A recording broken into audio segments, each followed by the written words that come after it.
सांगलीच्या विटात भोंदूगिरीचा धक्कादायक प्रकार. भोंदूबाबाच्या अंगात देवदेवताच नाही तर चक्क शिवाजी महाराज येत असल्याचा दावा. भोंदूबाबाने नरबळी देण्याची केली मागणी. देवदेवतांसह चक्क शिवराय अंगात येतात असे भासवून भोंदूबाबाने अनेकांना लुटले.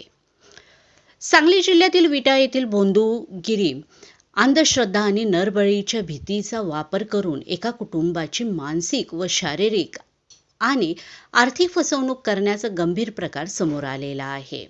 आरोपींनी चक्क राष्ट्रपुरुष छत्रपती शिवाजी महाराज अंगात येतात तसेच विविध देवदेवता अंगात येऊन संचार करतात असे नाटक रचून कुटुंबीयांचा वर्षानुवर्ष मानसिक छळ केलेला आहे.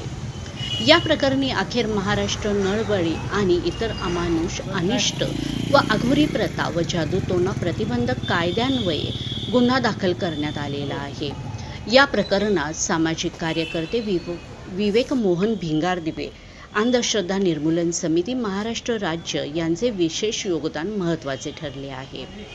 अंधश्रद्धा निर्मूलन समिती आणि सामाजिक कार्यकर्ते विवेक भिंगारदिवे यांनी सातत्याने पोलीस प्रशासनाशी संपर्क साधला, अनेक पुरावे गोळा केले आणि पीडित कुटुंबाला न्याय मिळवून देण्यासाठी अथक प्रयत्न केले.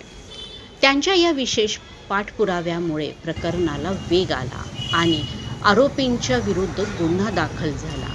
तक्रारदार कुटुंबीयांच्या माहितीनुसार आरोपी संकेत निकम व महेश बाबर यांनी स्वतःकडे दैवी शक्ती असल्याचे भासवून कुटुंबाला वारंवार भीती दाखवली. तुमचा नवरा मरेल, मुलगी मरेल, तुमच्या घरावर वाईट शक्तीचा प्रभाव आहे, नरबळी दिल्याशिवाय संकट टळणार नाही, अशा भयावह विधानांद्वारे त्यांनी कुटुंबाकडून वेळोवेळी मोठी रक्कम उकलली. देव अंगात येतो, छत्रपती शिवाजी महाराज अंगात येतात असे नाटक करून पती पत्नीवर मानसिक दबाव टाकत, भीती दाखवत आणि आरोपीला लाथाबुक्क्यांनी पीडितास मारहाण करत असत. पीडित कुटुंबाने यापूर्वी विटा पोलीस स्टेशनमध्ये तक्रार दिली होती, मात्र यावेळी गंभीर दखल घेण्यात आली नव्हती. नंतर प्रकरण अंधश्रद्धा निर्मूलन समितीकडे गेल्यावर समितीने तत्काळ पोलिसांशी संपर्क साधला.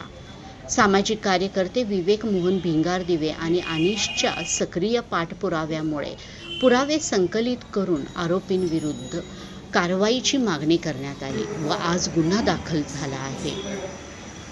या प्रकरणात एका अल्पवयीन मुलीवर अत्याचार झाल्याचीही गंभीर माहिती समोर आलेली आहे. ही मुलगी तक्रार नोंदवण्यासाठी विटा पोलीस स्टेशनमध्ये गेली होती, मात्र तेव्हा तिला चक्कर आल्याने गुन्हा नोंद झाला नव्हता. लवकरच या प्रकरणातही स्वतंत्र गुन्हा दाखल होण्याची शक्यता आहे. या घटनेमुळे विटा परिसरामध्ये मोठी खळबळ उडालेली आहे. नागरिकांनी अशा भोंदूगिरी करणाऱ्या आणि भीती पसरवणाऱ्या व्यक्तीपासून सावध राहावे असे आवाहन करण्यात येत आहे. अशा प्रकारची फसवणूक असल्यास तत्काळ पोलीस किंवा अंधश्रद्धा निर्मूलन समिती यांच्याशी संपर्क साधावा असे सांगण्यात आलेले आहे. सामाजिक कार्यकर्ते विवेक भिंगारदिवे, अंधश्रद्धा निर्मूलन समिती यांनी या संदर्भात सांगितले की अंधश्रद्धा ही समाजातील अभिशाप आहे. दैवी शक्तीच्या नावाखाली होणारी ही फसवणूक आणि छळ थांबवण्यासाठी पीडित लोकांनी अंधश्रद्धा निर्मूलन समितीशी संपर्क साधण्याचे आवाहन अनिशच्या वतीने यावेळी करण्यात आलेले आहे.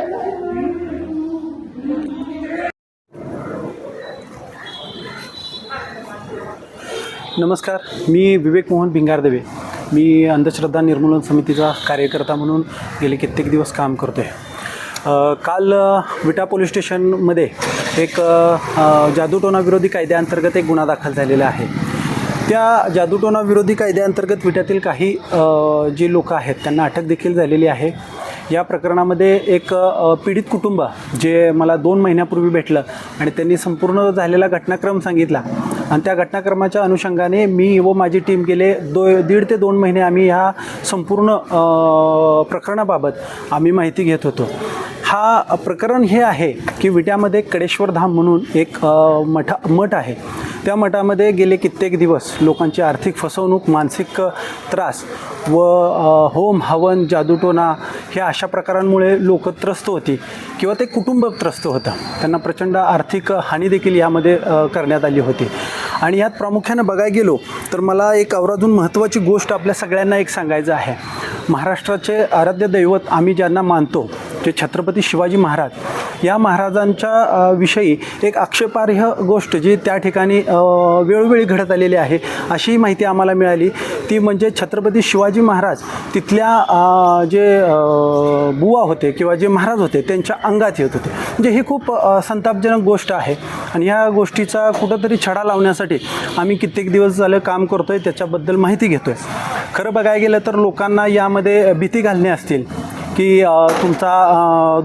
तुमच्या मृत्यूदोष आहे, तुम्हाला होम हवन करावे लागतील, ह्या सगळ्या भानगडींमध्ये त्या महाराजांनी कित्येक लोकांना स्मशानभूमीतील हाडे गोळा करून त्याच्यावरती होम हवन पूजादार करून त्याच्यावरती प्रक्रिया म्हणजे त्यांची पूजा करून त्याला अमक्या ठिकाणी जाऊन पुरावी लागेल अशा प्रकारे लोकांना म्हणजे करण्यास भाग पाडले. हे करत असताना तुमचा नवरा मरेल, तुमची मुलगी मरेल, मग नाही केलं तर तुम्हाला पुढे जाऊन सांगायचं झालं तर तुम्हाला नरबळी देखील द्यावा लागेल. अशा प्रकारचे गंभीर गोष्टी ह्या मठामध्ये घडत होत्या. मग काल एक तक्रारदार यांच्यामार्फत किंवा त्यांना त्रास झाला आहे त्यांच्या तक्रारीने विटा पोलीस स्टेशन अंतर्गत गुन्हा दाखल झाला आहे. माझी आपल्या सर्व पत्रकार बांधवांना च्या माध्यमातून एक विनंती आहे पोलीस प्रशासनाला की ह्या संपूर्ण मठाची सखोल चौकशी झाली पाहिजे. तिथं जे जे कार्यरत असणारे जे कोण सेवक होते त्यांची चौकशी झाली पाहिजे, त्यांचे आर्थिक व्यवहार तपासले पाहिजेत. आणि खरं बघायला गेलं तर काल गुन्हा दाखल झाला, परंतु काल ते आज ह्या वेळात आमच्याकडं खूप तक्रारदार असे स्वतःहून आलेत की आम्हाला जो त्रास झाला आहे म्हणजे आमची आर्थिक फसवणूक झाले, आम्हाला भीती दाखवली, आमच्याकडून हे अनुष्ठान करून घेतलं, आम्हाला भीती घातली.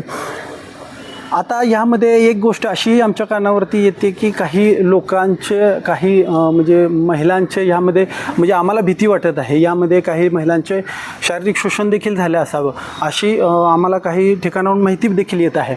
तर माझी पोलीस प्रशासनाला विनंती आहे की आपण यामध्ये गांभीर्यपूर्वक, आज बघायला गेलं तर महाराष्ट्रात भोंदूबाबांचा सुळसुळाट झालेला आहे, त्या अनुषंगानं ह्याचा तपास, सखोल तपास व कडक कारवाई ही झाली पाहिजे. मी अंधश्रद्धा निर्मूलन समितीच्या वतीनं आपल्या सगळ्यांना करतो.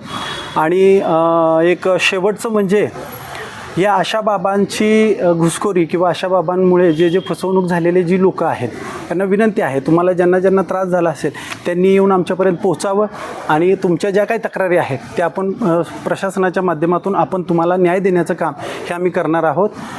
जय हिंद, जय महाराष्ट्र. नमस्कार. विटा पोलीस ठाण्यामध्ये एका पीडित महिलेने जादूटोणा कायद्याअंतर्गत एक तक्रार दाखल केलेली आहे. त्यानुसार विटा पोलीस ठाण्याला गुन्हा रजिस्टर क्रमांक 211/2026 कलम 118(1)(3)(5) सह जादूटोणा कायदा अधिनियम 2013च्या कलम 3 प्रमाणे गुन्हा दाखल असून त्यामध्ये आरोपी महेश बाबर राहणार भवानी माळस विटा, संकेत निकम राहणार घोगाव तालुका पलूस जिल्हा सांगली सध्या भवानीमाळ विटा, सूरज उपाध्ये राहणार विटा या तिन्ही आरोपींनी त्यांच्या अंगामध्ये देवाचे अवतार असून अंगात दत्तगुरू, शंकर महाराज, चिलेबाबा, काळभैरव आणि छत्रपती शिवाजी महाराज यांचा संचार होत असून त्या अनुषंगाने ते सर्व संकटांना दूर करतात असं सांगून पीडित फिर्यादी महिला यांना अघोरी कृत्य करण्यास त्या अनुषंगाने पूजा, हवन, नरबळी, गर्भपात असे करण्याचे सल्ले देऊन त्यांच्या पतीला ह्या अघोरी कृत्य करण्याच्या ह्यानं वेटाच्या कातीनं दुर्गाष्टमी आणि काल अष्टमीच्या वेळी मारहाण केलेली आहे. आणि त्या होम हवन आणि अघोरी कृत्याकरता खर्च म्हणून पैसे देण्यास भाग पाडलेला आहे. याबाबत गुन्हा दाखल झालेला असून तिन्ही आरोपींना विटा पोलीस स्टेशनकडून अटक करण्यात आलेली आहे. त्यांना आज माननीय न्यायालयात हजर करत आहोत आणि गुन्ह्याचा पुढील तपास करीत आहोत. जय हिंद.